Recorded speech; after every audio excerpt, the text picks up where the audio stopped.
अस्सलामुअलैकुम। आज मैं आपके साथ शेयर कर रही हूँ अंडा भुर्जी की रेसिपी। और ये एग भुर्जी बिगिनर्स के लिए एकदम परफेक्ट रेसिपी है जो आसानी से और बहुत ही टेस्टी बनकर तैयार होती है।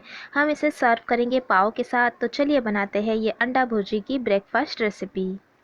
ये रेसिपी बनाने के लिए हम एक पैन गरम कर लेंगे और उसमें हम ऐड करेंगे 1.5 टेबल स्पून तेल। तेल गरम होने के बाद ऐड करेंगे एक बड़ी प्याज बारीक कटी हुई, 2 हरी मिर्च बारीक कटी हुई और प्याज को हम सॉफ्ट होने तक भून लेंगे। तो ये देखिए प्याज का कलर जो है वो लाइट पिंक हो गया है। अब हम इसमें ऐड करेंगे एक मीडियम साइज़ का टमाटर कटा हुआ और टमाटर को भी हम सॉफ्ट होने तक भून लेंगे।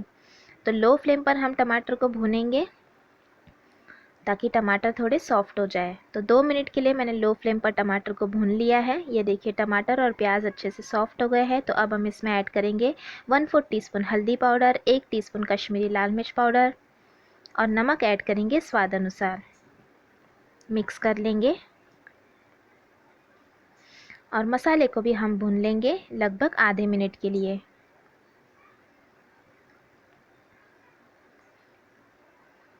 तो आधा मिनट भुनने के बाद अब हम इसमें ऐड करेंगे अंडे। तो यहाँ पर मैंने 3 अंडे लिए हैं। अब हम अंडों को अच्छी तरह से मिक्स कर लेंगे हाई फ्लेम पर।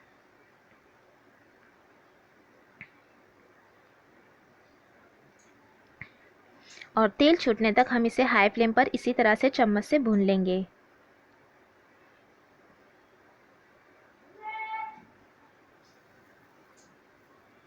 अब मैं इसमें ऐड कर रही हूँ थोड़ा सा बटर, ताकि इसमें बहुत ही अच्छा टेस्ट आ जाएगा ये अंडा भुर्जी में। अब हम इसे हाई फ्लेम पर भून लेंगे जब तक ये देखिए तेल सेपरेट नहीं होता। और ये हमारी अंडा भुर्जी बनकर तैयार है। अब हम पाव को सेक लेंगे। तो यहाँ पर मैंने पैन ले लिया है, उस पर हम ऐड कर देंगे थोड़ा सा बटर। आप चाहे तो घी का भी इस्तेमाल कर सकते हैं। और ये मैंने ले लिया है पाव। पाव को हम घी बटर में सेक लेंगे। पाव को इस तरह से बटर से सेकने से बहुत ही अच्छा टेस्ट आता है। आप चाहे तो घी का भी इस्तेमाल कर सकते हैं। तो ये पाव को हमने अच्छे से ग्रिल मार्क्स आने तक ये देखिए सेक लिया है।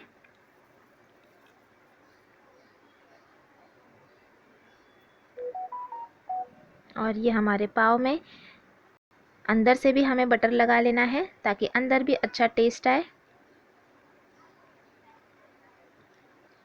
और दोनों तरफ से पाव को हम सेक लेंगे। और ये देखिए पाव को हमने अच्छी तरह से सेक लिया है बटर लगा के। अब हम इस पर रख देंगे भुर्जी जो हमने तैयार की थी वो। तो ये बहुत ही डिलीशियस हमारी अंडा भुर्जी एग भुर्जी बनकर तैयार है। आप इसे गार्निश कर ले हरे धनिए के साथ और आप इसे सर्व करें चाय के साथ। और आपको ये अंडा भुर्जी की रेसिपी कैसी लगी कमेंट करके ज़रूर बताएं। अच्छी लगी तो लाइक और शेयर ज़रूर करना और चैनल को सब्सक्राइब भी ज़रूर कीजिएगा। Thanks for watching. Have a good day.